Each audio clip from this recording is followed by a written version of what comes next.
this is Yanina Edinger with Ironclad Property Management. Calling all owners of rental property in Connecticut. We prefer to use the term housing provider over the archaic landlord term because we owners are not royalty. We're not inherently aristocratic as the term would imply. Anyway, as of October 1st, 2023, a new law took effect and strengthened renters' rights and protections here in Connecticut.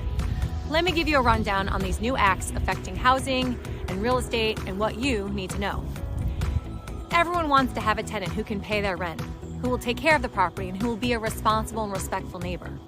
We as housing providers do our best to screen tenants, gathering any lawful source of income info, doing a credit and background check, meaning do they have a history of not paying bills, which would affect their credit, checking to see if they have a history of getting evicted for not paying rent, and we check references, including the housing providers who rented to them in the past. This takes time. Time is money, and so an application fee is usually charged by many housing providers. This bill limits the rental application fees. There can be a charge for a tenant screening report of up to $50 plus an inflation adjustment. But housing providers may not charge any other fees, charges, or payments before the tenant moves in, meaning no move-in, move-out fees, with only a few exceptions. Security deposit, advance payment for the first month's rent, deposits for a key or other special equipment, and fees for a tenant screening report. And as we said, that screening report fee is capped. Sometimes tenants aren't able to pay exactly on the day rent is due. Life happens, right? Connecticut gives tenants a 9-day grace period in which they can turn in their rent without penalty and no late fees.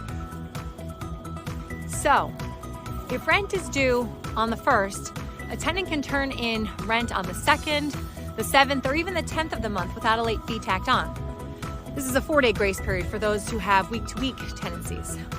But in our case, on the 11th under the Act, if a rental agreement contains a valid written agreement to pay late charges after the grace period, the charges cannot exceed the lesser of $5 per day, up to a $50 maximum, or 5% of the overdue rent, or 5% of the tenant's share of the rent in the case of rental agreements that are partially paid by a government or charitable entity. The Act also prohibits rental agreements from requiring tenants to agree to late charges that exceed these limits, and prohibits housing providers from assessing more than one late charge on an overdue rent payment. So, if you used to charge $20 per day to discourage late payments, you can't do that anymore. Or if you had a late fee imposed for Section 8 tenant who pays $50 out of pocket per month, you can only charge $2.50 per day starting on the 11th. So if they pay their rent that was due on the 1st, on the 28th, their late fee is $45. And you are set up to go through the anxiety of will they be able to pay the next month's rent all over again in a couple of days.